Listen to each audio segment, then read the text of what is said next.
I was 23 when we got engaged. You were 22. Mm-hmm. Sounds like the beginning of a cheesy pop song. But, okay, so we met in college. We were both rowers. Small school, I think, 1,200 kids. Yeah. And the rowing team was pretty big. You had a birthday on June 9th. I graduated on the 10th. My birthday's the 10th. Sorry, I graduated on the 9th. Your birthday's the 10th. How many years have we been married? 17, because we got married in 2000. Best thing ever happened. So Hannah was born in Texas in 2003, and then we moved to Tyler and Ben was born. Normal birth, beautiful baby. Then we had our third child, 2009. And it wasn't until Katie was 4 months old and Ben was 4 years old that we kind of knew something was going on with Ben. We noticed he was falling frequently and that he was having a hard time going upstairs. He ran slow and walked slower. The pediatrician put Ben down on the floor and he said, "I need you to get up for me." And it was a classic Gower's maneuver. They kind of push up off the floor on all fours and then kind of work their way up their thighs. You know when something's not right. And he wouldn't make eye contact with me. And he goes, I think he might have a form of muscular dystrophy. I sat down and put my head between my knees because I knew.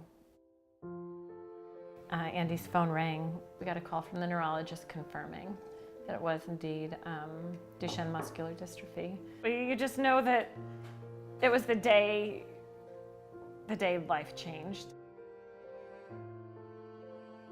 Everything changed within a matter of minutes. And that began a long period of grief, of grieving. When I got the phone call, I just remember asking him, I go, what do we do now? You know? What do we do now? They had a support group that would meet, and we met some really great people. We call them special muscles. God makes everyone different, and you just happen to have special muscles, and you're not the only child that has special muscles, and we would talk about his strengths. We make a conscious choice to kind of just embrace the day. Duchenne muscular dystrophy is an X-linked progressive muscle wasting disease. It affects primarily boys, and typically they lose the ability to walk between the age of 10 and 15. And it also affects the lungs and the heart because those are muscles as well. So Ben is a 6th grader at Yorkville Intermediate School. A lot of the times people will say, "Hey Ben," and I'll go, "Who's that?" He's like, "I don't know. They just know me, I'm popular." He's a pretty typical 6th grade boy, I think. Yeah, he loves chicken wings. He greatly enjoys terrorizing his little sister. He greatly enjoys terrorizing his older sister. Yes, he is a drummer. He also has a one-on-one aide who has been with him since he's been in 1st grade. Yeah, and she's awesome. phenomenal. They make a very good team.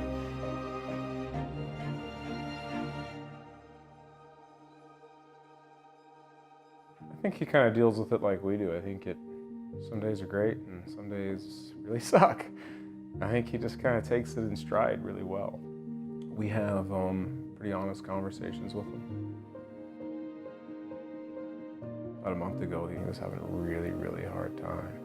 He was right here in the kitchen. I just kind of took him aside one morning, I think it was, and just knelt beside him and was like, "Hey, what's going on?" And he goes, "I'm just grumpy." He goes, "I don't know why." And I go, "I think I might," you know, and we talked it out. And we always try to instill, there's so much we can't control, but you know, what we can control is our outlook and our attitude towards it. You really have a choice. We had a choice. We could either kind of turn inwards and be sad and be that person. I mean, you've seen them. They go to Jewel. And just kind of and be mad at the world, or we could just take it in stride. He's a wonderful kid. He's a gift from God. All the children are, and he's no different in that sense. And make the best of what we've got and fight however we can. That's the decision we made. You know, you go through these declines, and you decline, and then you plateau. And it's in that plateau that you accept. and you kind of get your breath back. Those bad days are going to come, and you can't ignore them. Can't control them. Can't control them, that's for sure. So we, try to turn it around and remember all that we're thankful for and what we do have right now. 3 years ago, I was helping Ben down the stairs and I lifted him up and I nearly fell. I was like, okay, I've got to find a way to get stronger. I seriously went the next day, walked in and joined the Y. So had you told me that all this would have happened, that I would have gone to the swim class and almost died, for the record, but I survived. You'll see Ben in the halls when he comes with me sometimes doing his own thing. Yes. Just don't ask. Yes is the answer. Got it. So back in February, he had a port implanted in his chest. The hopes of this drug is that it will slow the progression of Duchenne. Because a cure, we still believe a cure is possible. We've gone to see now 2 drugs that are approved. Am I correct in saying that? Okay. I just want to be like 100% correct because they're so. Good enough. Okay. Did you say 80% is good enough? Uh-huh.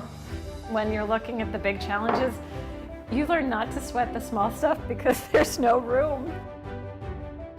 And I think for that reason, I think people don't realize how serious this disease is, and that's kind of okay with us. Yeah. I mean, because we want them to have a normal childhood, and so our house will be dirty, and but It's not today. not today.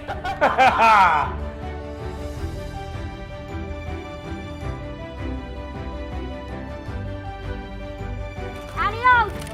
Don't go into traffic. I'm just gonna go and I'm not gonna look!